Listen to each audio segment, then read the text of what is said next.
नमस्कार दोस्तों, decode exam में आप सभी का स्वागत है। आज की क्लास में हम लोग डिस्कस करेंगे मॉक टेस्ट, जो कि आपके यूपीपीसीएस प्रीलिम्स और आरओ एआरओ दोनों परीक्षाओं के लिए बहुत ही महत्वपूर्ण है। तो चलिए आज की क्लास को स्टार्ट करते हैं मेरे साथ ऐश्वर्या सिंह के साथ। अगर क्लास में आपको किसी भी तरीके का डाउट होता है तो आप मुझसे कमेंट बॉक्स में पूछ सकते हैं। आज की क्लास को स्टार्ट करने से पहले थोड़ी सी इंफॉर्मेशन मैं आप लोगों को दूंगी RO ARO prelims video test series के बारे में। इस टेस्ट सीरीज में 7000 क्वेश्चंस के माध्यम से आपके पूरे सिलेबस का रिवीजन कराया जाएगा। रिवीजन टॉपिक वाइज और सब्जेक्ट वाइज डेली टारगेट के बेसिस पे होगा, जिसके के थ्रू आप अपने सिलेबस को 3 बार कंप्लीट रिवीजन कर सकते हैं अपने सिलेबस का। यहाँ पर आपको सॉल्व अनसॉल्व पीडीएफ प्रोवाइड की जाएगी सारे टेस्ट की। 4000 प्रश्नों का डिटेल्ड वीडियो सॉल्यूशन आपको प्रोवाइड किया जाएगा। 15 फुल सिलेबस टेस्ट प्रोवाइड किया जाएगा विद डिस्क्रिप्टिव सॉल्यूशन। और इन टेस्ट में जो क्वेश्चंस होंगे वो आपके बायलिंगुअल क्वेश्चंस होंगे, मतलब हिंदी और इंग्लिश दोनों माध्यम में होंगे। तो दोनों मीडियम के स्टूडेंट्स को कोई भी दिक्कत नहीं होने वाली है क्लास। इस वीडियो टेस्ट सीरीज से रिलेटेड आपको अगर कोई भी डाउट हो, कोई भी इंफॉर्मेशन चाहिए, तो आप क्या करेंगे, यहाँ पर 2 व्हाट्सएप नंबर दिए गए हैं, इन पर आप कॉन्टैक्ट करेंगे। आप इन व्हाट्सएप नंबर पर सेंड करेंगे वीडियो टेस्ट लिखकर, वहां पर आपको सारी डिटेल इंफॉर्मेशन या इससे रिलेटेड दे दी जाएगी। ठीक है, मैं आपको बताऊं ये बहुत ही अच्छा मौका है पूरे कंप्लीट सिलेबस का रिवीजन करने का थ्रू क्वेश्चंस। ठीक है, तो अगर आपको लगता है कि मैंने पढ़ बहुत लिया है, अब मुझे क्वेश्चन सॉल्व करने की जरूरत है, तो आप इस वीडियो टेस्ट सीरीज को जरूर ज्वाइन करिए, ये आप ही के लिए है। तो चलिए अब आज की क्लास का हम पहला प्रश्न देखते हैं। ऋग्वैदिक काल के संदर्भ में निम्नलिखित कथनों में से सत्य कथन चुने। इस काल के राजनीतिक संगठन की सबसे बड़ी इकाई क्या थी? जन थी। इस काल में इंद्र और प्रजापति अंतरिक्ष के देवता थे।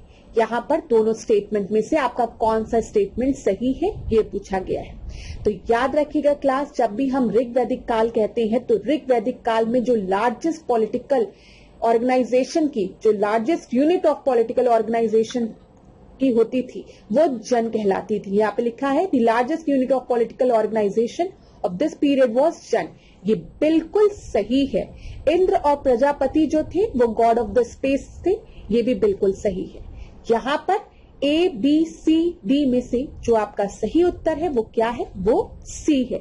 अब थोड़ा सा इसकी व्याख्या करते हैं। देखिए क्लास, जो सबसे स्मॉलेस्ट यूनिट हुआ करती थी, जो सबसे छोटी इकाई हुआ करती थी, वो परिवार और कुल हुआ करता था। ठीक है, परिवार और कुल का मुखिया क्या कहलाता था? कुलूप कहलाता था या फिर गृहपति कहलाता था। याद रखिएगा।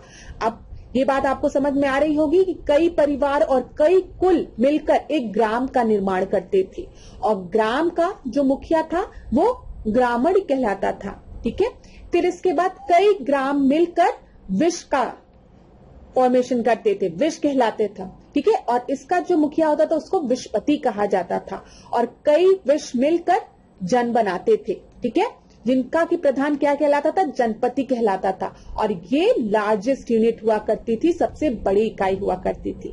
तो ऋग्वैदिक काल में सबसे छोटी इकाई राजनीतिक संगठन की परिवार या कुल होता था, जिसका की मुखिया कुलूप या फिर गृहपति कहलाता था, और सबसे बड़ी इकाई जन होती थी, जिसका की मुखिया जनपति कहलाता था। ठीक है, ये चीज क्लियर हो गई क्लास। यही चीज आपके यहाँ पर व्याख्या में लिखी गई है। ठीक है, कि ऋग्वैदिक काल में राजनीतिक संगठन की सबसे बड़ी इकाई जन थी या अनेकों विषयों का समूह होती थी। मैंने आपको बताया इसका प्रमुख जनपति या जनस्य कहलाता था, और जो सबसे छोटी इकाई होती थी वो कुल या परिवार कहा जाता था उसको, और इसका जो प्रमुख होता था उसको हम कुलूप कहते थे। ऋग्वैदिक काल में इंद्र, प्रजापति, यम, अदिति, रुद्र और पर्जन्य आदि जो थे वो अंतरिक्ष के देवता थे। आकाश के देवताओं के बारे में पूछा जाएगा तो वरुण, मित्र, सूर्य, विष्णु शामिल थे। और अगर अग्नि, सोम और बृहस्पति को हम देखेंगे तो ये पृथ्वी के देवता थे। क्लियर हो गया क्लास? चलिए अगले प्रश्न को देखते हैं। अगला प्रश्न बहुत ही आसान सा है। भारत में मैंग्रोव वनस्पतियां मुख्यतः कहाँ पाई जाती हैं? तो यहाँ पर बताइए मुख्यतः कहाँ पाई जाती है मैंग्रोव्स? मैंग्रोव्स की बात जब हम करते हैं तो सबसे पहला नाम किस जगह का आता है, सुंदरबन डेल्टा का, वेस्ट बंगाल वाले रीजन में। मैंग्रोव्स, ये देखिए यहाँ पर मैंग्रोव्स हैं, इनकी जो जड़ें होती है ऐसे, अगर आप मैंग्रोव्स को देखेंगे ना तो इनकी जड़ें ऐसे पानी के ऊपर आपको दिखेंगी, ठीक है।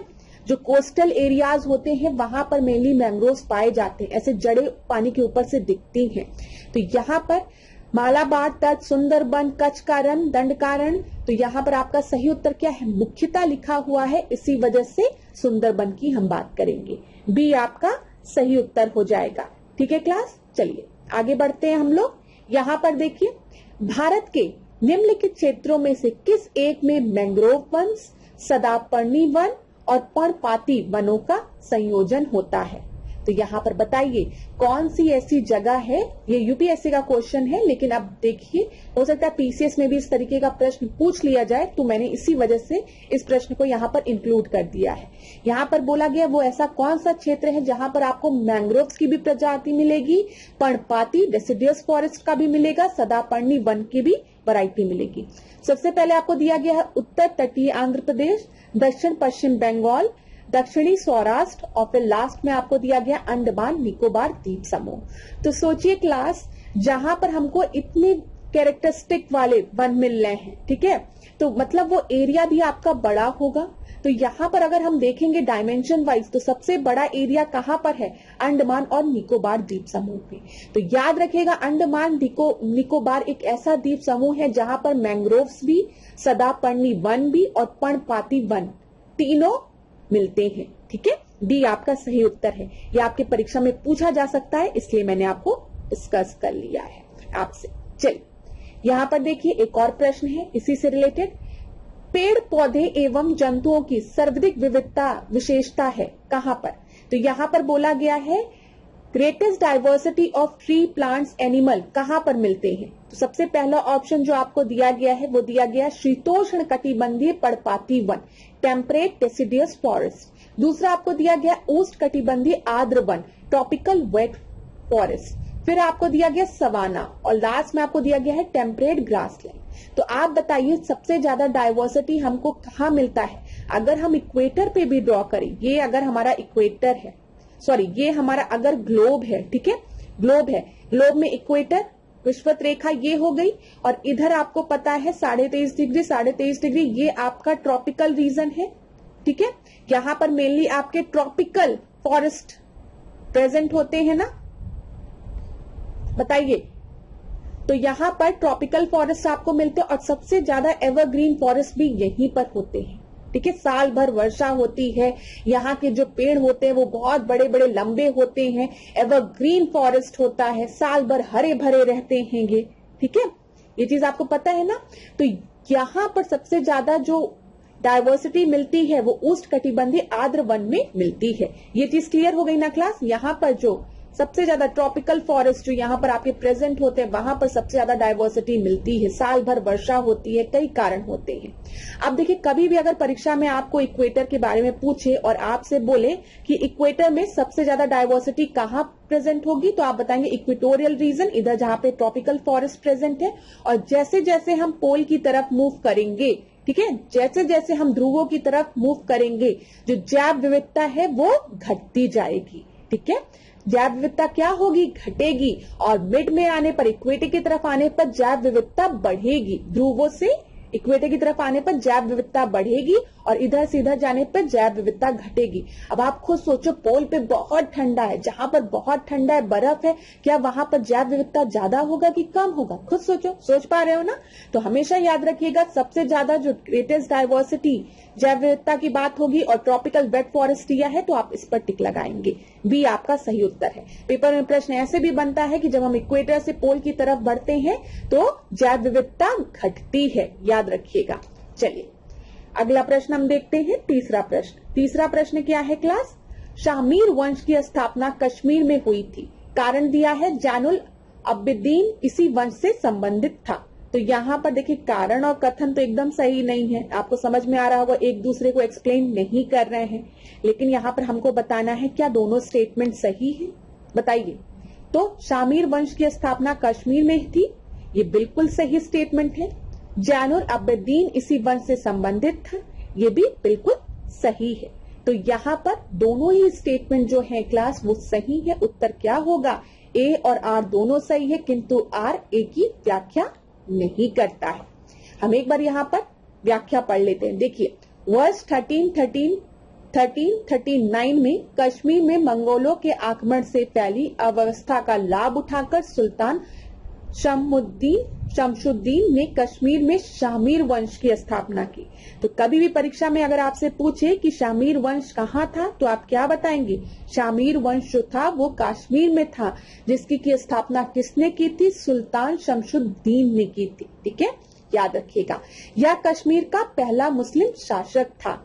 सुल्तान शहाबुद्दीन को शामीर वंश का वास्तविक संस्थापक माना जाता है। तो शमशुद्दीन ने इसकी स्थापना की थी, लेकिन शहाबुद्दीन को शामीर वंश का वास्तविक संस्थापक माना जाता है। ये चीज याद रखिएगा। जैनुल आबिदीन इसी वंश से संबंधित था। इसे कश्मीर का अकबर भी कहा जाता है। परीक्षा में कई बार ये चीज पूछा है कि कश्मीर का अकबर हम किसे कहते हैं, तो वो कौन था? जैनुल आबिदीन था। ठीक है, याद रखिएगा, ये परीक्षा में पूछा गया प्रश्न है। इसने अपने शासनकाल के दौरान महाभारत, कल्हड़ की राज तरंगिणी का फारसी में अनुवाद कराया था, और इसने कश्मीर में गौ हत्या और जजिया कर को प्रतिबंधित भी किया था। तो किसने किया था? जैनुल आबिदीन ने। ठीक है, और इसे ही हम कश्मीर का अकबर भी कहते हैं। याद रखें। फोर्थ प्रश्न, परमाणु घटकों के संदर्भ में निम्नलिखित कथनों में से कौन सा कथन सही नहीं है? तो ध्यान से पढ़िएगा, नॉट करेक्ट पूछा गया है यहाँ पर। प्रोटॉन और न्यूट्रॉन मिलकर एक परमाणु के नाभिक का निर्माण करते हैं। ठीक है। दूसरा है प्रोटॉन घनात्मक रूप से अवशेषित परमाणु कण है।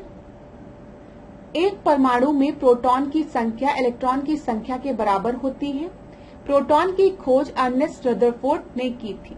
तो बताइए यहाँ पर आपका कौन सा गलत है? देखिए प्रोटॉन की बात जब हम करते हैं तो आपको पता है प्रोटॉन की खोज किसने की थी? रदरफोर्ड ने की थी। ठीक है, एकदम सही है। Number of proton in atom is equals to number of electron, ये भी सही है। जितने आपके प्रोटॉन होते हैं उतने आपके इलेक्ट्रॉन होते हैं। Proton and neutron together makes up the nucleus of atom, ये भी बिल्कुल सही है। प्रोटॉन और न्यूट्रॉन मिलकर परमाणु के नाभिक का निर्माण करते हैं। ठीक है। Proton are positively charge atomic particles, यहाँ पे क्या लिखा? प्रोटॉन धनात्मक रूप से अवशेषित परमाणु कण है। तो यहाँ पर आपका सही क्या होगा? यहाँ पर ये आपका गलत हो जाएगा। क्यों गलत हो जाएगा? क्योंकि यहाँ पर देखिए प्रोटॉन आर पॉजिटिवली चार्ज सब एटॉमिक पार्टिकल होना चाहिए। यहाँ पर क्या होना चाहिए? सब एटॉमिक पार्टिकल्स। अगर हम यहाँ पर देखें तो प्रोटॉन धनात्मक रूप से अवशोषित यहाँ पे क्या होना चाहिए? अपरमाणु कण है। ठीक है, ये याद रखेगा। तो यहाँ पर आपका सही उत्तर बी हो जाएगा, क्योंकि नॉट करेक्ट पूछा था। समझ में आ गया क्लास? चलिए अगला प्रश्न हम देखते हैं। 5वां प्रश्न, डॉपलर का प्रयोग नहीं किया जाता है कहाँ पर? अब देखिए जैसे आपसे एक बार परीक्षा में एक्सरे पूछा था कि एक्सरे की खोज किसने की थी। ठीक है, तो उसी तरीके से डॉपलर इफेक्ट से भी रिलेटेड प्रश्न आपके परीक्षा में कई बार पूछा गया है। आप में से जिन स्टूडेंट ने भी पास्ट ईयर के क्वेश्चंस लगाए होंगे उनको समझ में आ रहा होगा कि मैम इन दोनों टॉपिक पर क्यों फोकस करी, क्योंकि ये आपके पास्ट ईयर में पूछे गए प्रश्न हैं और पूरी संभावना है कि आने वाली परीक्षाओं में भी ये प्रश्न बन सकते हैं। ये प्रश्न जो है वो आसान की कैटेगरी में आते हैं, लेकिन अगर आप नहीं ध्यान देंगे तो गलत भी हो जाएंगे। ठीक है, तो डॉपलर इफेक्ट की बात करें तो डॉपलर इफेक्ट का प्रयोग कहाँ नहीं होता? रडार में। ठीक है, या फिर वेग रूपरेखा प्रबंधन में, क्वांटम कंप्यूटर में, या फिर खगोल में। तो यहाँ पर डॉपलर इफेक्ट का यूज कहाँ नहीं होता? क्वांटम कंप्यूटर में। सी आपका सही उत्तर है। ठीक है, याद रखिएगा। चलिए अगला प्रश्न हम देखते हैं। 6वां प्रश्न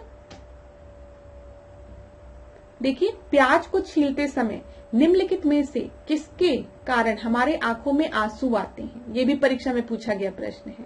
ठीक है, प्याज में ऐसा कौन सा एसिड प्रेजेंट होता है जिसके वजह से हमारे आंख में आंसू आते हैं जब हम उसको छीलते हैं?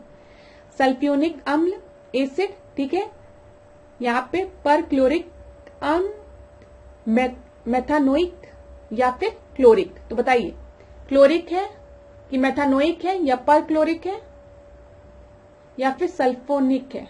तो यहाँ पर आपका सही उत्तर क्या होगा? यहाँ पर आपका सही उत्तर है ए, सल्फोनिक अम्ल। ठीक है, ए आपका सही उत्तर। सल्फोनिक एसिड की वजह से क्या होता है, प्याज छीलते समय आंखों में से आंसू निकलता है। ठीक है, अगला देखते हैं 7वां प्रश्न। जंपिंग जीन की खोज किसने की थी? जंपिंग जीन की खोज किसने की थी बताइए।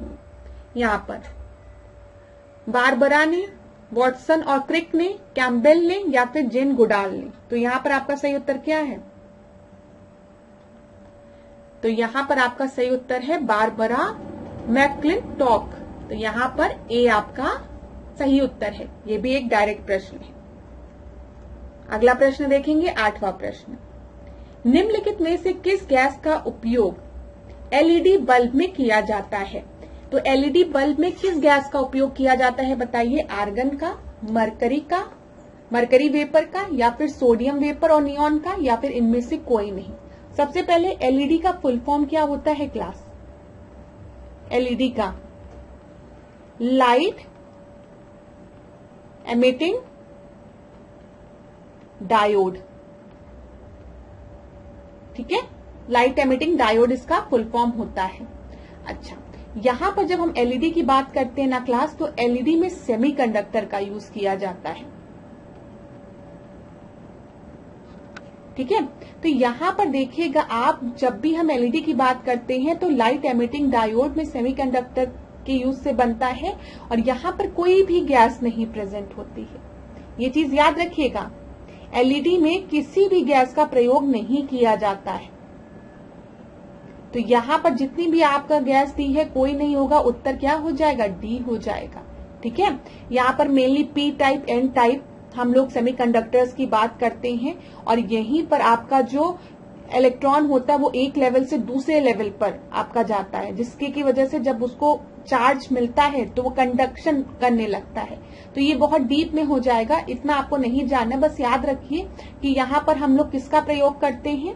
अर्धचालकों का प्रयोग करते हैं, जिसको कि हम क्या कह रहे हैं? सेमीकंडक्टर कह रहे हैं। तो एलईडी का निर्माण जो है वो पी टाइप और एन टाइप अर्धचालकों की एक साथ लाकर किया जाता है और यहाँ पर किसी भी गैस का प्रयोग नहीं किया जाता है। तो आपका डी सही उत्तर हो गया। 9वां प्रश्न देखते हैं। निम्नलिखित में से कौन सा मुख्य तनाव हार्मोन है? तो बताइए, स्ट्रेस हार्मोन कौन सा है? तो प्रोलैक्टिन, कॉर्टिसोल, फिर सेरोटोनिन या फिर एड्रेनालाइन। तो यहाँ पर आपका सही उत्तर क्या होगा? ABCD में से। ये प्रश्न आपके परीक्षा में पूछा जा सकता है, इंपॉर्टेंट प्रश्न है, तो याद रखिएगा।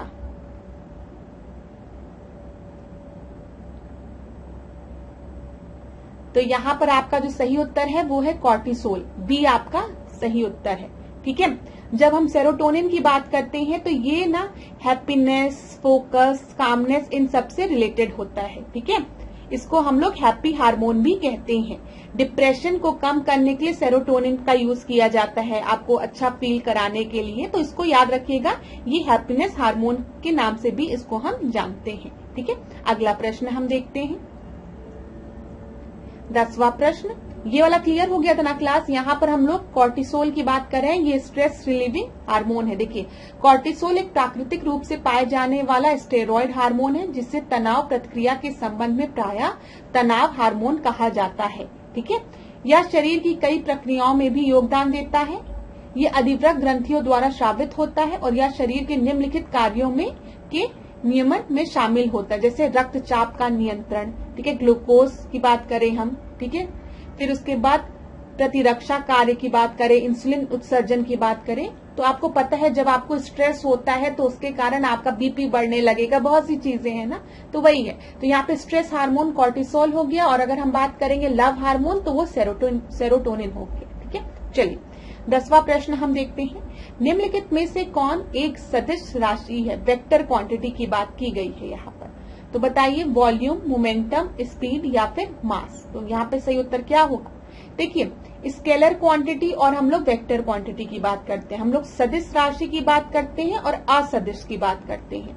यहाँ पर ये सदिश आपका वेक्टर हो गया। ठीक है, इंग्लिश हिंदी दोनों को लेके चलना पड़ता है ना, नहीं तो इंग्लिश वाले बच्चे कहते हैं कि मैम हिंदी समझ ही भी नहीं आ रही है बिल्कुल, तो वो बात मैं समझ सकती हूँ।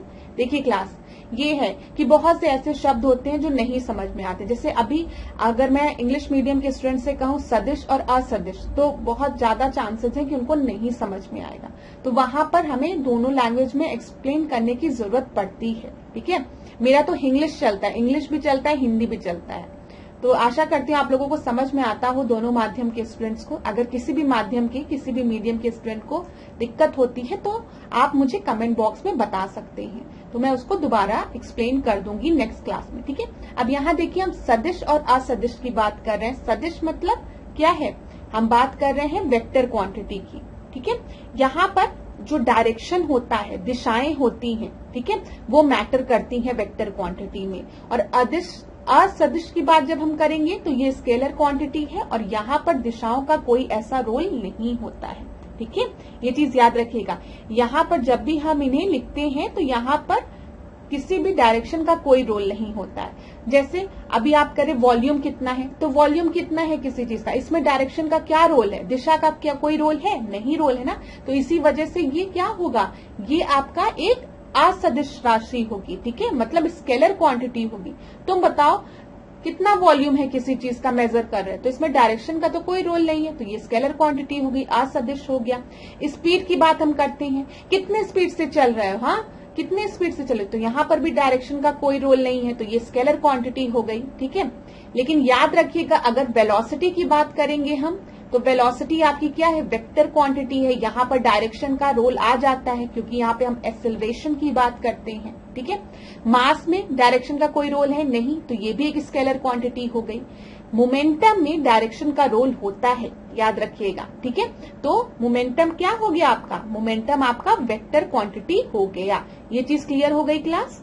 चलिए, तो यहाँ पर याद रखिएगा इस तरीके के भी प्रश्न पूछे जाते हैं। ठीक है, तो यहाँ पर आप इसको ध्यान में रखिएगा, बी आपका क्या हो जाएगा, सही उत्तर हो जाएगा। ठीक है, अच्छा मोमेंटम की बात करते हैं तो यहाँ पे हम मास इंटू वेलोसिटी की बात करते हैं ना। तो यहाँ पर जब वेलोसिटी की बात आ गई, momentum is equal to mass into velocity होता है। और वेलोसिटी मैंने आपको बताया है कि वेलोसिटी में आपका डायरेक्शन मैटर करता है। ठीक है, तो जब वेलोसिटी आ गई तो मोमेंटम भी आपका वेक्टर क्वांटिटी हो जाएगा। तो बी आपका सही उत्तर है। आप लोगों को समझ में आ गया होगा। चलिए अगला प्रश्न हम देखेंगे। 11वें प्रश्न को देखते हैं। निम्नलिखित में से कौन युग्म असंगत है, मतलब इनकम्पैटिबल है, करेक्टली मैच नहीं है। तो ऐसा प्रश्न आपके परीक्षा में बनता है, यूपीपीसीएस में भी बनता है, आरओएआरओ में भी बनता है। तो देख लेते हैं क्लास। यहाँ पर सबसे पहले आपको अनुच्छेद दिया है 110, 110 अनुच्छेद के बाद 111 दिया है, 108 दिया है और 123 दिया है। लास्ट टेस्ट में हमने डिस्कस किया था आपसे, जो आर्टिकल 123 है वो ऑर्डिनेंस इश्यू करने की पावर किसके पास रखता है, राष्ट्रपति के पास रखता है, राष्ट्रपति द्वारा अध्यादेश। और जब हम 213 की बात करेंगे तो किसके पास पावर होती है, गवर्नर के पास पावर होती है। ये अनुच्छेद आपकी परीक्षा में कई बार पूछे गए हैं, तो याद रखिएगा ये बिल्कुल सही है। 108 की बात करेंगे तो 108 में संयुक्त अधिवेशन की बात की गई है, ज्वाइंट सिटिंग की बात की गई है, जो कि बिल्कुल सही है। मैंने पहले भी आपको बताया है कि 108 में ज्वाइंट सेशन की बात करेंगे, जब भी डेडलॉक क्रिएट होगा तो दोनों सदनों को एक साथ बिठाया जाएगा। ठीक है, अच्छा यहाँ पर इस बैठक की अध्यक्षता कौन करता है, ज्वाइंट सेशन जो होता है उसकी अध्यक्षता कौन करता है, तो लोकसभा का जो स्पीकर होता है वो इसकी अध्यक्षता करता है। लेकिन अगर परीक्षा में पूछेगा कि ज्वाइंट सेशन को बुलाता कौन है, तो प्रेसिडेंट बुलाता है, याद रखिएगा।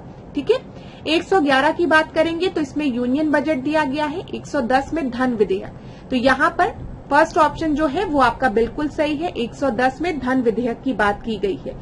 लेकिन 111 में संघीय बजट की बात नहीं की गई है। ठीक है, इसमें प्रेसिडेंट जो अपना एसेंट देता है उसके बारे में बात की गई है। ठीक है, तो यहाँ पर आपका बी जो है वो आपका गलत है। व्याख्या में हम देख लेते हैं, यहाँ पर देख लीजिए।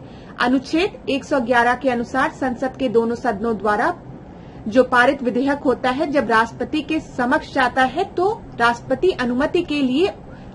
अनुमति के लिए उसे रखा जाता है, तो वह उस पर अनुमति दे सकता है या फिर नहीं दे सकता है। तो यहाँ पर राष्ट्रपति के एसेंट के लिए इस बिल को रिजर्व किया जाता है, इसी में 111 की हम बात करते हैं। ठीक है, ये चीज क्लियर हो गई क्लास। चलिए अच्छा, यहाँ पर राष्ट्रपति पर निर्भर करता है कि वो अपना एसेंट दे चाहे ना दे, या फिर अगर वो चाहे तो पुनर्विचार हेतु वापस भेज सकता है, ये चीज याद रखिएगा। लेकिन अगर राष्ट्रपति ने रिकंसिडरेशन के लिए बिल को वापस भेजा और फिर हाउसेज ने उसको प्रेसिडेंट के पास भेज दिया दोबारा, यहाँ पे देखिए संसद द्वारा बिना संशोधन किए या संशोधन कर पुनः अगर संसद द्वारा पारित विधेयक राष्ट्रपति के पास चला गया तो उस कंडीशन में राष्ट्रपति का स्वीकृति देना अनिवार्य हो जाता है। ये चीज याद रखिएगा।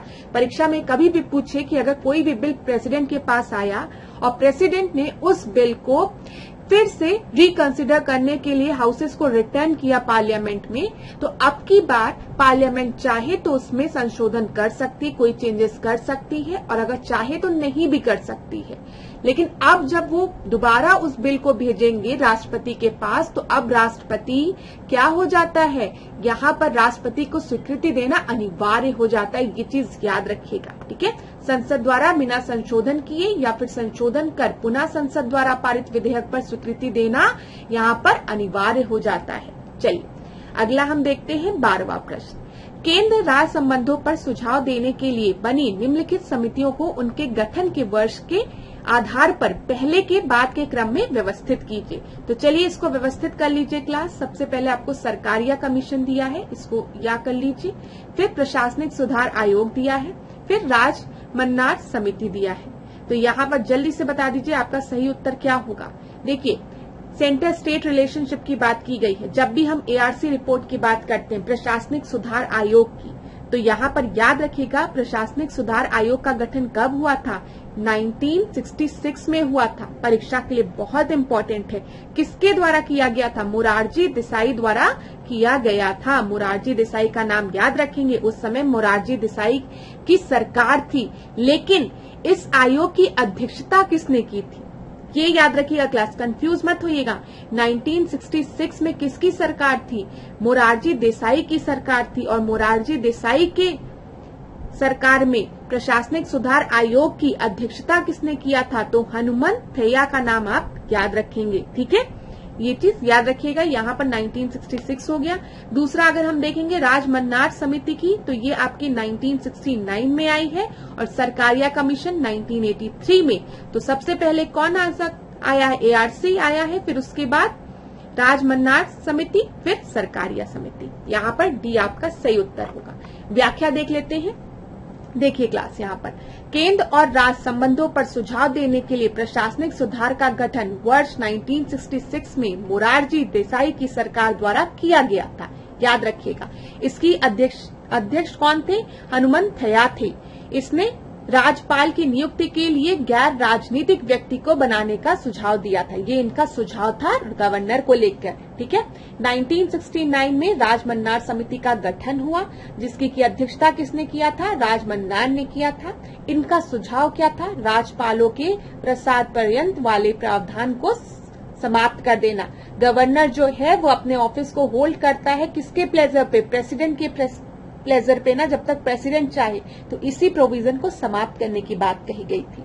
1983 में सरकारिया कमीशन आई, ठीक है, जिसके की अध्यक्ष कौन थे, सरकारिया थे।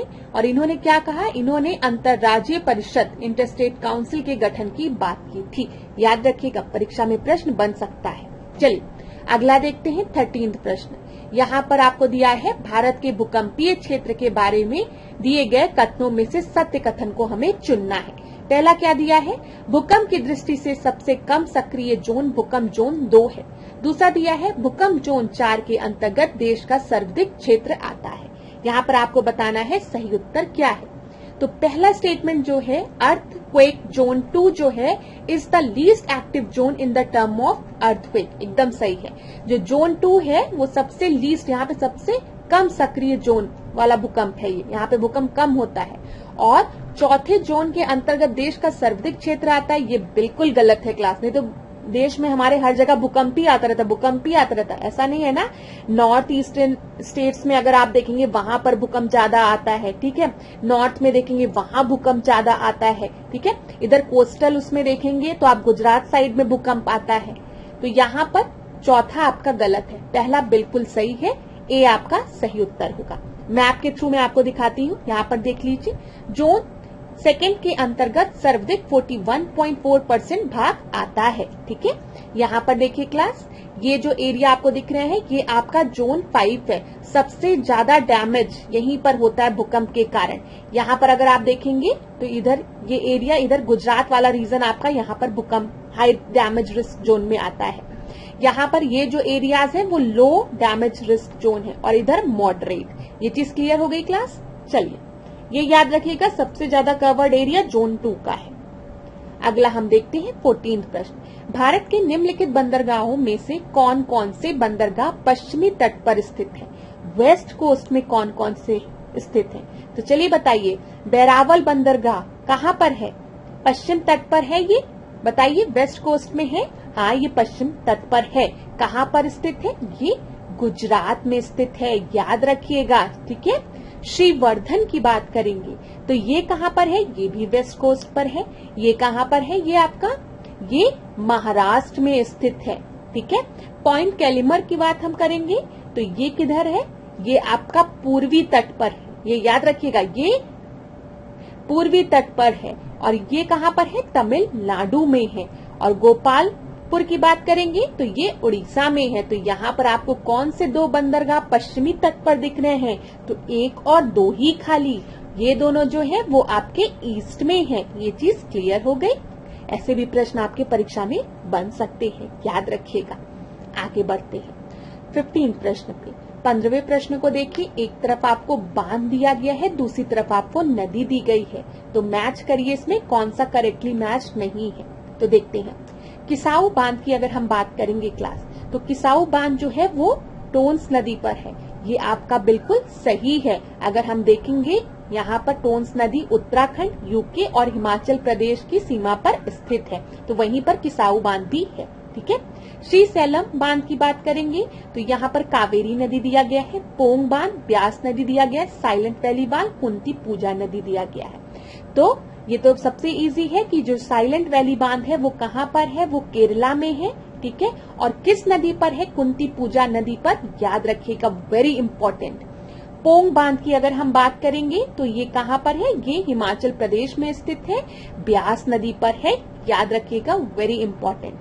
अब बचा ऑप्शन 2, श्री सैलम बांध की बात करते हैं। जो श्री सैलम बांध है वो कावेरी नदी पर नहीं, वो कृष्णा नदी पर है, याद रखिएगा। किस नदी पर है? कृष्णा नदी पर है। और ये कहाँ पर है? ये तेलंगाना में है। ठीक है, तो यहाँ पर आपका कौन सा सही सुमेलित नहीं था? बी आपका सही सुमेलित नहीं था। आगे बढ़ते हैं क्लास 16 प्रश्न को देखते हैं। पृथ्वी पर पहला महाकल्प आर्कियोजोइक था। कारण, आर्कियोजोइक महाकल्प की चट्टानों में जीवाश्म पाया जाता है। यहाँ पर आपको बताना है कि कौन सा आपका सही है, कौन दोनों स्टेटमेंट और सही एक्सप्लेनेशन दे रहा है कि नहीं। देखिए, पृथ्वी की उत्पत्ति जब हुई तो सबसे पहला जो महाकल्प था वो आर्कियोजोइक महाकल्प था। ये बिल्कुल सही है। ठीक है, ये बिल्कुल सही है। लेकिन यहाँ पर जो दूसरा स्टेटमेंट दिया गया है, पहला तो सही है, दूसरा जो दिया गया आर्कियोजोइक महाकल्प की चट्टानों में जीवाश्म पाया जाता है, ये आपका बिल्कुल गलत है। ठीक है, याद रखिएगा, आर्कियोजोइक महाकल्प की चट्टानों में जीवाश्म का पूर्णतः अभाव होता है। ठीक है, नहीं पाया जाता है। इस क्रम की चट्टानों में ग्रेनाइट और नीस मिलते हैं। तो यहाँ पे याद रखिएगा, ग्रेनाइट और नीस। तो दूसरा स्टेटमेंट आपका गलत है, पहला सही है। उत्तर क्या हो जाएगा? A is true but R is false. ठीक है, आगे बढ़ते हैं क्लास 17 प्रश्न पे। वायुमंडल के निम्नलिखित परतों को ऊपर से नीचे की ओर व्यवस्थित करिए। आज की क्लास का सबसे आसान प्रश्न परीक्षा में पूछा जाता है। तो याद रखिएगा, सबसे निचली परत क्या है? ट्रोपोस्फियर है, जिसको कि हम क्या कहते हैं? क्षोभ मंडल कहते हैं। फिर स्ट्रेटोस्फियर, जिसको कि हम समताप मंडल कहते हैं, जिसमें कि ओजोन लेयर हमारी प्रेजेंट है। ठीक है, फिर मेसोस्फियर, मध्य मंडल। यहाँ पर तो इन्हीं तीनों की बात की गई है।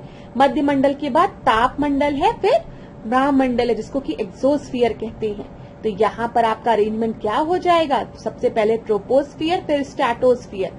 2-1 कहाँ पर दिया गया है? फ्रॉम टॉप टू बॉटम बोला है क्लास। ठीक है, टॉप टू बॉटम मतलब यहाँ पर हमको 3 हो जाएगा, फिर उसके बाद 1 हो जाएगा, फिर 2 हो जाएगा। 3 1 2। ठीक है, टॉप टू बॉटम बोला है, ये चीज याद रखिएगा। तो 3 1 2 हो जाएगा। ये चीज क्लियर हो गई। यहाँ पर देख लीजिए, सबसे पहले क्षोभ मंडल जिसमें कि सारी वेदरिंग कंडीशन होते हैं, क्लाइमेट चेंज, क्लाउड फॉर्मेशन सब यहीं पर होते हैं क्षोभ मंडल में। फिर समताप मंडल होता है जिसमें कि ओजोन लेयर प्रेजेंट होती है। फिर मध्य मंडल, फिर ताप मंडल, फिर ब्रह्मंडल। क्लियर हो गया। चलिए आगे बढ़ते हैं क्लास 18 प्रश्न पे। 18 प्रश्न क्या दिया है, सूची 1 को सूची 2 से सुमेलित करिए। एक तरफ बांध दिया है, दूसरी तरफ संबंधित नदी दी गई है। तो जल्दी से इसको सॉल्व करते हैं, आपकी परीक्षा में पूछा जाता है। देखिए ओवन बांध की बात करेंगे तो ये किस नदी पर है बताइए, श्वेत, नीली, जाम्बेजी, कांगो। तो ओवन बांध जो है वो नील नदी पर है, ठीक है। तो ए का सेकंड हो जाएगा, ए का आपका ये नीली नील नदी पर नहीं, ये आपका श्वेत नील नदी पर है, ये पहला होगा, ठीक है। नील नदी पर है, लेकिन देखिए यहाँ पर नील नदी में श्वेत व्हाइट नील रिवर के बारे में भी बोला गया है और ब्लू के बारे में भी। तो ओवन बांध जो है वो श्वेत नील नदी पर है। तो ए का क्या हो जाएगा, फर्स्ट हो जाएगा। ए का फर्स्ट आपका 2 जगह दिया गया है। सेन्नार बांध की बात करेंगे तो सेन्नार बांध नीली नील नदी पर है, ये बी का सेकंड हो जाएगा। बी का सेकंड यहाँ भी दिया गया, यहाँ भी दिया गया। इंगा बांध की बात करेंगे तो ये किस पर है, ये कांगो नदी पर है, जिसको कि हम जायरे नाम से भी जानते हैं। तो सी का फोर्थ यहाँ भी दिया, यहाँ भी दिया। अरे क्लास ये तो सारा दोनों ऑप्शन सेम है। और करीबा बांध की बात करेंगे तो करीबा बांध जो है वो जाम्बेजी नदी पर है। तो यहाँ पर आपका बी और डी दोनों ही बिल्कुल सही है, याद रखिएगा। आगे बढ़ते हैं 19वें प्रश्न पे। 19वें प्रश्न को देखिए, सूची 1 को सूची 2 के साथ हमें मिलान करना है। प्रसिद्ध व्यक्ति दिए गए हैं, जन्म स्थान दिए गए हैं। तो चलिए जल्दी से इसको आप अरेंज कर लीजिए। यहाँ पर अब्दुल फजल का नाम दिया गया है, मदन मोहन मालवीय का नाम दिया गया है, निजामुद्दीन औलिया का नाम दिया गया है और महादेवी वर्मा का नाम दिया गया है। तो मदन मोहन मालवीय का जन्म कहाँ पर हुआ था बताइए, प्रयागराज में हुआ था, ठीक है। ये आप कर लीजिए इसको, प्रयागराज, ठीक है। तो यहाँ पर बी का सेकंड एक ही जगह दिया गया है। मदन मोहन मालवीय का जन्म प्रयागराज में हुआ था, ठीक है। फिर इसके बाद देखिए अब्दुल फजल की अगर हम बात करेंगे तो इनका जन्म कहाँ हुआ था, आगरा में हुआ था, ए का फर्स्ट। फिर उसके बाद अब बचे निजामुद्दीन औलिया। निजामुद्दीन औलिया का जन्म कहाँ हुआ था, तो इनका बदायूं में हुआ था, तो सी का थर्ड हो गया। और महादेवी वर्मा की बात करेंगे तो इनका जन्म फर्रुखाबाद में हुआ था, डी का फोर्थ। यहाँ पर आपका सही उत्तर क्या हो गया, आपका सही उत्तर डी हो गया, ठीक है क्लास। चलिए आगे बढ़ते हैं 20वें प्रश्न में। निम्नलिखित में से कौन सा युग्म संगत सही है। एक तरफ मेला दिए गए हैं, दूसरी तरफ जनपद दिए गए हैं। यूपी स्पेशल का ऐसा प्रश्न आपसे बनता है। तो देखिए कौन सा करेक्टली मैच्ड है। तो यहाँ पे ढाई घाट मेला की बात की गई है। ढाई घाट मेला आजमगढ़ में है क्या, होता है नहीं। ढाई घाट मेला अगर आप देखेंगे तो शाहजहांपुर में लगता है, ठीक है, ये याद रखिएगा, शाहजहांपुर में लगता है ढाई घाट मेला। खिचड़ी मेला आप सभी को पता है बहराइच में नहीं, गोरखपुर में लगता है, ठीक है। फिर नकटिया मेला की अगर हम बात करेंगे तो ये बलिया में नहीं, ये वाराणसी में लगता है। और रामनगरिया मेला की हम बात करेंगे तो ये फर्रुखाबाद में लगता है। एकदम सही है, 20वें का डी जो है वो आपका सही उत्तर है। आगे बढ़ते हैं 21वें प्रश्न पे। निम्नलिखित विधियों में से किस किस विधि का प्रयोग राष्ट्रीय आय के मापन के लिए किया जाता है। तो यहाँ पर नेशनल इनकम के मेजरमेंट के लिए किन किन विधियों का यूज किया जाता है बताइए जल्दी से। सबसे पहले प्रोडक्शन मेथड दिया, इनकम मेथड दिया, एक्सपेंडिचर मेथड दिया है। तो मैं आपको बता दूं राष्ट्रीय आय जो है वो इन तीनों विधियों द्वारा मेजर की जा सकती है। यहाँ पर आपका सही उत्तर जो है वो डी हो जाएगा। क्लास अगर आपको कहीं पे भी डाउट होता है तो आप मुझे बताइएगा जरूर। चलिए 22वें प्रश्न को देखते हैं। यहाँ पर हम एकीकृत बागवानी विकास मिशन की बात करते हैं, इंटीग्रेटेड हॉर्टिकल्चर डेवलपमेंट मिशन की। और आपसे पूछा गया है कौन सा इसमें फॉल्स स्टेटमेंट है। तो जल्दी से बताइए। ये जो स्कीम है वो इम्प्लीमेंट हुई है 2014 से 15 के बीच में। और दूसरा आपको दिया गया इस योजना के कुल खर्च का 75% राशि केंद्र सरकार द्वारा दी जाती है। तो यहाँ पर आपका सही उत्तर क्या होगा बताइए जल्दी से। यहाँ पर जो पहला स्टेटमेंट दिया गया इंटीग्रेटेड हॉर्टिकल्चर डेवलपमेंट मिशन 2014-15 में इम्प्लीमेंट किया गया, एकदम सही है। लेकिन इस योजना के तहत जो है वो आपका 60% योगदान दिया जाता है, ठीक है। और अगर हम नॉर्थ ईस्टर्न स्टेट में देखेंगे तो वहां पर सेंटर 90% देखता है। नहीं तो सेंटर और स्टेट के बीच में 60% इंटू 40% का रेशियो होता है, और नॉर्थ ईस्टर्न स्टेट के लिए 90% और 10% का रहता है। तो यहाँ पर सेकंड आपका गलत है, बी सही हो जाएगा। आगे देखते हैं 23वें प्रश्न पे। औद्योगिक उत्पादन सूचकांक के संदर्भ में निम्नलिखित कथनों पर विचार कीजिए। आईआईपी की बात की गई है क्लास, तो जिसको कि हम बोलते हैं इंडेक्स ऑफ इंडस्ट्रियल प्रोडक्शन। तो सबसे पहले दिया गया है, इसका आधार वर्ष में परिवर्तन करके 2011 से 12 कर दिया गया है बेस ईयर। बताइए यहाँ पर ये आपका सही है कि गलत है। यहाँ पर फॉल्स स्टेटमेंट पूछी गई है, ये भी ध्यान दीजिएगा, असत्य कथन बोला गया है। तो यहाँ पर इंडेक्स ऑफ इंडस्ट्रियल प्रोडक्शन का जो बेस ईयर है वो 2011 से 12 कर दिया गया है। दूसरा आपको दिया गया है, इसमें सर्वाधिक भारांक खनन क्षेत्र को दिया जाता है। तो बताइए ये आपका सही है कि गलत। तो मैं आपको बता दूं, अगर आप चाहें तो वीडियो को पॉज भी कर सकते हैं। यहाँ पर जो बेस ईयर है वो 2011 से 12 कर दिया गया, एकदम सही है। लेकिन यहाँ पर सबसे ज्यादा जो वेटेज है वो माइनिंग सेक्टर को नहीं, वो रिफाइनिंग सेक्टर को दिया गया है। ये चीज याद रखिएगा, ठीक है। तो सेकेंड आपका गलत है, पहला आपका सही है। यहाँ पर देख लीजिए, इलेक्ट्रिसिटी है, स्टील है, कोल है, क्रूड ऑयल है, नेचुरल ऑयल है, ठीक है, फिर नेचुरल गैस है, सॉरी, फिर सीमेंट है, फर्टिलाइजर है, और सबसे पहले नंबर पर क्या है, रिफाइनरी प्रोडक्ट है, ठीक है।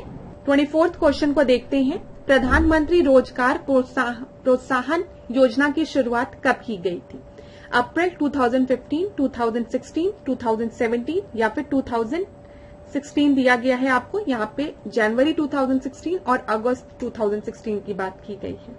तो यहाँ पर आपका सही उत्तर क्या होगा ABCD में से? Prime minister employment promotion scheme जो थी वो आपकी लाई गई थी अगस्त 2016 में। डी आपका सही उत्तर है। 25वें प्रश्न को देखते हैं हम। वर्ष 2011 की जनगणना के अनुसार निम्नलिखित में से किस राज्य में शिशु लिंगानुपात में सर्वाधिक वृद्धि हुई? तो यहाँ पर हाईएस्ट इंक्रीज हुआ है इन्फेंट सेक्स रेशियो में। हिमाचल प्रदेश में, केरल में, पंजाब में या फिर सिक्किम में? तो यहाँ पर क्लास आपका सही उत्तर क्या होगा? सेंसस का प्रश्न है ये, ABCD में से। तो यहाँ पर आपका सही उत्तर जो है वो है सी, पंजाब में। तो क्लास आज के सेशन में हम खाली 25 प्रश्नों को देखेंगे। थोड़ा सा तबियत नहीं ठीक है तो, लेकिन नेक्स्ट क्लास में हम फिर 35 से 40 प्रश्नों को देखेंगे। आज की क्लास में अगर आपको किसी भी तरीके का डाउट होता है तो आप मुझसे पूछ सकते हैं कमेंट बॉक्स में, ठीक है। कोई भी डाउट होता है तो कमेंट बॉक्स में क्लास पूछिएगा, और अपनी पढ़ाई रेगुलर रखिएगा। पढ़ाई में बिल्कुल भी डिस्टर्बेंस नहीं आना चाहिए आप लोगों की। ज्यादा से ज्यादा प्रश्न लगाइए, पास्ट ईयर्स के क्वेश्चंस लगाइए। जहां पर गलतियां हो रही है उन गलतियों को एक जगह सेपरेट नोटबुक में नोट डाउन भी करिए, ताकि आप उसको बार बार जब रिवाइज कर लेंगे तो गलती करने के चांसेस पेपर में बहुत ही कम हो जाते हैं। अब देखिए, कुछ सब्जेक्ट में कुछ ऐसे पोर्शन होता है जिसको कि हमें रटना होता है, याद करना होता है, तो उसको भी अब आप याद करना शुरू कर दीजिए, ठीक है। जो फैक्ट्स आपको याद करना जरूरी है परीक्षा के लिए, उसको याद करिए क्लास, उसको एक जगह अलग नोटबुक में रख लीजिए कि मैं इसको रोज थोड़ा थोड़ा पढ़ूंगी, ताकि एग्जाम तक एकदम मुझे रट जाए। तो क्लास आज के सेशन को हम यहीं पे एंड करेंगे। नेक्स्ट क्लास में हम आपसे मिलेंगे और प्रश्नों के साथ। आशा करती हूँ आप लोग खूब पढ़ेंगे, खूब आगे बढ़ेंगे, ठीक है, और बिल्कुल भी चिंता नहीं करेंगे। खूब पढ़िए क्लास और खूब हेल्दी रहिए, ठीक है, स्वस्थ रहिए, तभी आप पढ़ाई भी कर पाएंगे। चलिए, इसी के साथ आज के सेशन को एंड करती हूँ। आप लोग का दिन खूब अच्छा जाए। इसी तरीके से मेरे साथ ऐश्वर्या सिंह के साथ डिकोड एग्जाम के साथ बने रहिए। धन्यवाद।